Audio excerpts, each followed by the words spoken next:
This is Jill coming to you from the Baker's Green Acres kitchen. I wasn't sure if my camera was working. Tonight for supper, we're having oven fried chicken. It's easy to do. It's an easy recipe. I kind of make it up. I don't have much of a recipe, but I'll share with you what I do. I start with whole chickens a lot because it's what we have a lot of and it's easy. It is really easy to break them down into the parts for fried chicken or oven fried chicken or barbecue chicken or whatever it is you're doing. So I'm going to share with you how to cut up a whole chicken, and then I'll show you how I'm going to make the oven fried chicken. So we're going to start with a whole chicken. Remember that anytime you can buy meat whole, the bigger chunk you can get it in, the more economical it is. If you can cut it up and break it down into the pieces you want, you're going to save yourself money. It's just a little bit of know-how. So I'm going to show you this too.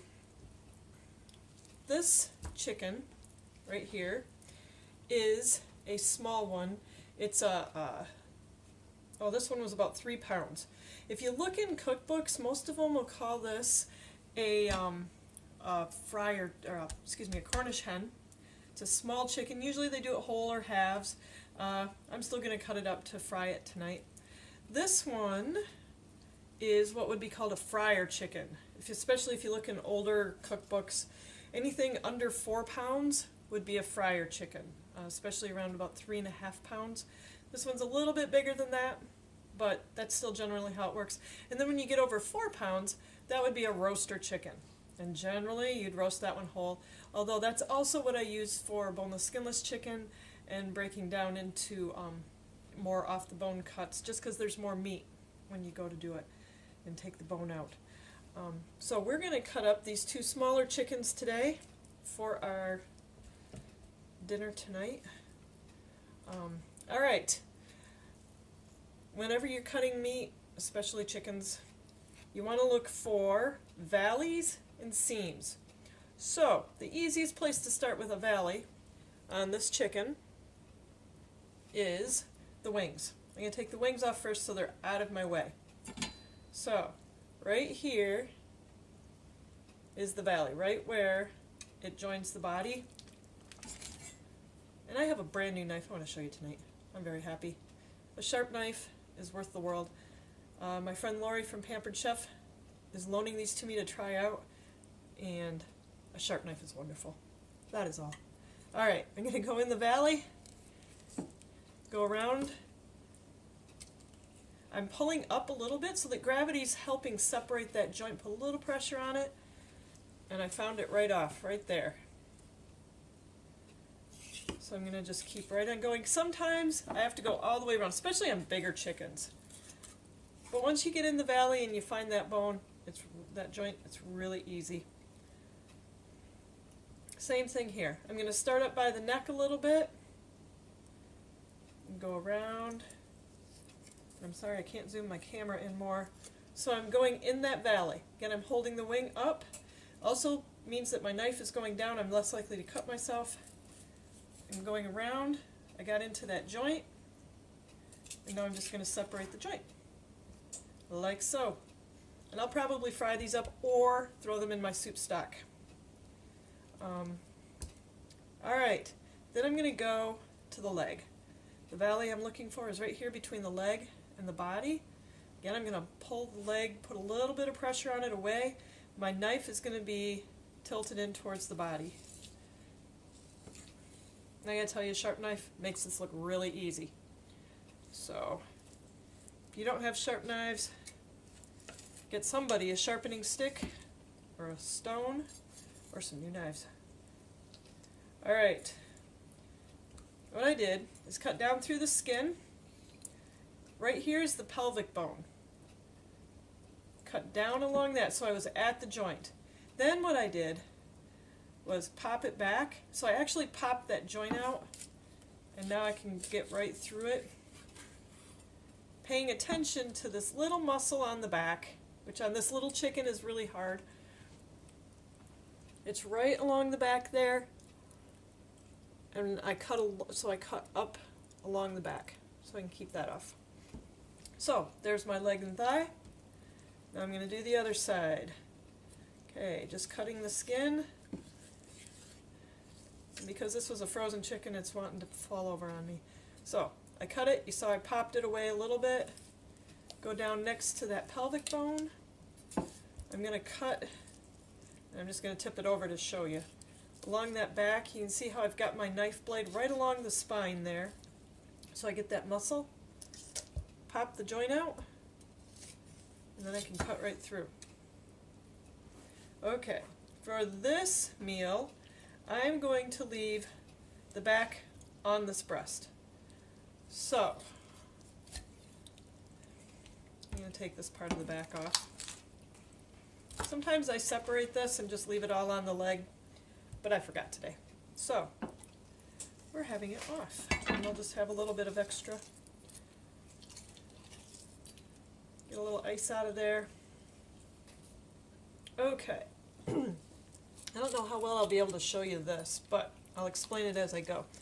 Right along the spine, in here, is the joint where it attaches to the spine, where the ribs attach to the spine. And you'll see it in there as, I can't get light in there, but as white nubs right along the spine. You remember you're cutting in valleys and looking for seams. Joints are seams. So we're looking to cut through those joints. I'm going to put in my knife about like so. So I'm not going all the way to the front, just about halfway. Use the point, and this is where a big chef knife gives you leverage. Push it in and pull down through those joints, like so. Now I've got a handy little tab right there, and pull it away from the chicken, and I can take my knife down through there. Some people use scissors too. I'm used to doing it with a knife, and I find that the chef knife gives me a lot of leverage, so it's a lot easier for me. Okay, now we have what's called the keel bone, and that's this breastbone right here. This part right here, the red part, is solid. That's a little hard. This part down here is just cartilage. So, with my super leverage chef knife, I'm going to put the butt end right by the handle of this knife right in the crook where the wishbone is. And then I've got leverage. I can put my hand on the other end, keeping my fingers out, of course, because if they go around the blade, that would be not good for dinner. And I can just rock it down through and break that bone. Sometimes it goes straight through, sometimes not so much, and you end up with lopsided halves. But you're doing it yourself, and you're going to eat it yourself, so it doesn't really matter. It all eats good. And there you can see I cut right through it, and we're good. We have our quartered up chicken. All right. I'll show it to you again with this one. Put these off to the side a bit. Get over here. Jim, can you turn on the kitchen light for me? Okay, again, I'm going to start with the wing. Go around that valley. And you can kind of hear when you hit that joint. And if you go through the joint, and so that you kind of cut bone a little bit, that's okay too. It happens. As long as you get the piece off. Turn it around. Again, I'm pulling the wing out, going through that valley by the neck and around along the body. You can hear that joint snap a little bit. And there's our second wing. All right. Now the leg. I'm going to cut the skin. I'm holding it away. I'm going to go down by the pelvis bone there. I'm going to go along the backbone, pop that joint a little bit, and then I'm through it. All right, same thing on this side. Holding that leg away from the body a little bit. To get through the skin, I can use my knife to do that. Go along the pelvis. Along the back. I've got that joint popped open. And there we go. And you can see I sliced it a little bit. It's okay. It all eats just fine. If you want to break this down further, we did this a little bit before. look for your valley. And right here, this fat, that's where your seam is. You can see it right along there. I'm going to go just to the drum side of it. So I'm cutting in the valley, and go just to the drum side, and there's my joint, right there. And I cut the bone a little bit, but that's okay. I'll do this one, because Jim's my helper tonight, and he likes these things. Drumsticks, that is. So, there's my seam going in my valley, and there we go. We have a drumstick and a thigh. Alright. You take the back off, go through the flank. Take that back off a little bit. Okay. Oh, this one's still a little frozen inside. Take the ice out. Alright. Along the rib cage here where it attaches to the spine, and you'll see the white bumps. I go in with the point of my knife and go down through them. That gives me a little starter spot there. Now I can leverage this big heavy knife right by the handle to go back down through along that neck. Open it up a little. The other advantage of this knife is that as you go down through there, a lot of times you'll notch that breastbone. Now I'm going to go in with the handle right by that heavy duty keel bone.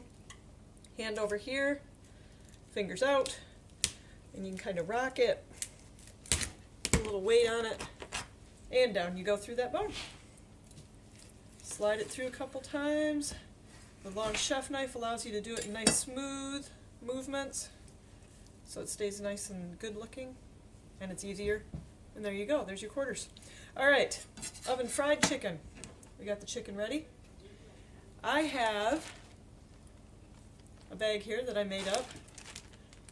I'm making the family go gluten-free today, so sometimes I use cornmeal, sometimes I use wheat flours. Today I have millet flour, which is actually kind of one of my favorites.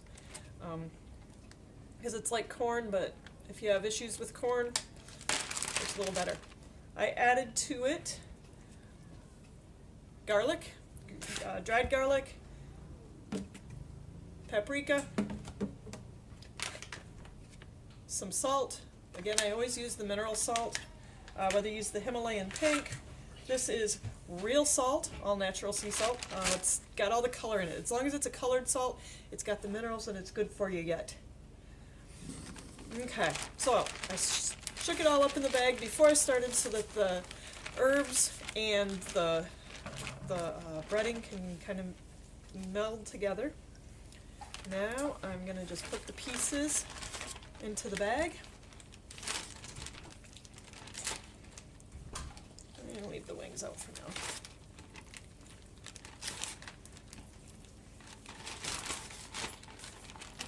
I think I can get all of them in here. We have a big family, so I don't need to do a lot of I'm not even in enough room. Take that one out. Alright. This is the fun part. Shake it until it's all coated.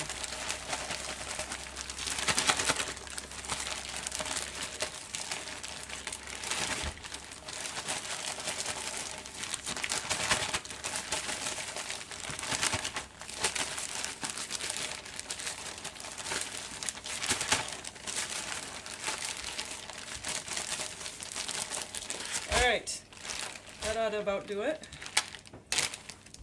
Sure enough. There, you can see that they're all nicely coated.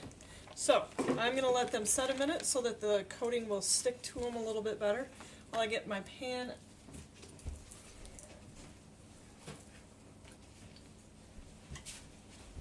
Alright, here's my pan. I have a really big one because we're doing a lot for a lot of people, but 9x13 works fine. I've used cast iron skillets. Those work fine. They're all good. I put oil in it in the bottom so that there's a nice coat.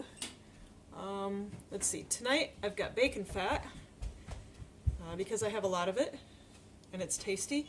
And I've already used the bacon and paid for that, so the bacon fat's like free.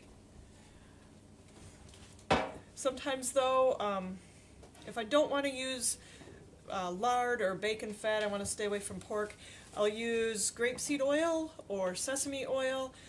They take the heat really well too. I don't use olive oil for this because olive oil doesn't take heat well.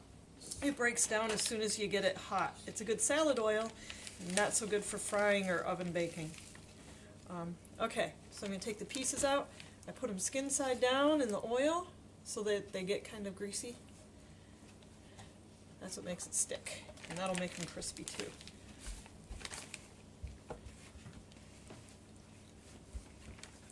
That's the other reason I use my quote-unquote free fat, because this takes a fair share of fat, but it's not a big deal when it's just a recycled item.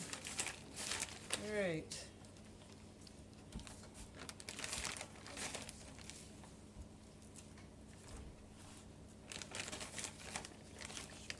There's our little thigh. Jim, can you go get me the jar of bacon fat? I might need a little more.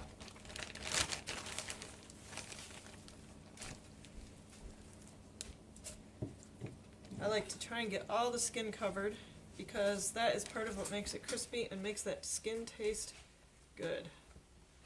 There, kind of pull it out.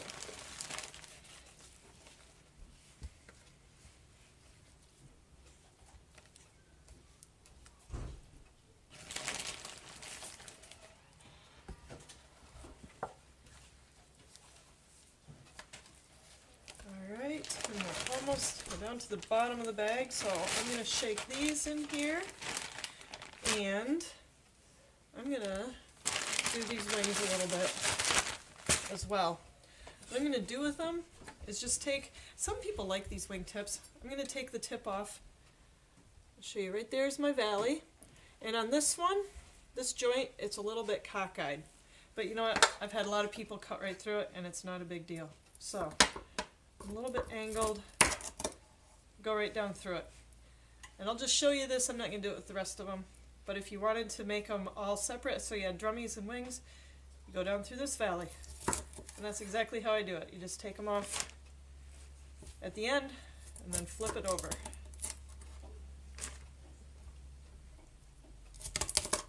Now normally, I do not cook my chicken, or any of my meats, over, well, usually 300. I sometimes do 325 if I'm in a hurry. This time, because I want the skin to crisp up, I bake this chicken at 350. When you overheat meat, you actually kill the protein. You change it. And we want all those protein and all those enzymes to be just exactly as close to the way it was made as possible. So, ooh yeah. When I make bacon, I just put the fat in a quart jar and leave it on the back of the stove. And then when we have eggs, or I do something like this, it is good to go. Our Mangalitsa bacon fat, I absolutely trust it like that. I don't know that I would some of the others if they've fed a lot of corn. But you gotta know your products, know your farmer, and it's all good. Alright, and we're just about ready. These last two, we're just gonna get them in the pan. I kind of ran out of fat there, but they'll be okay. Alright! There we go. You make real chicken, you know? This is real chicken, absolutely.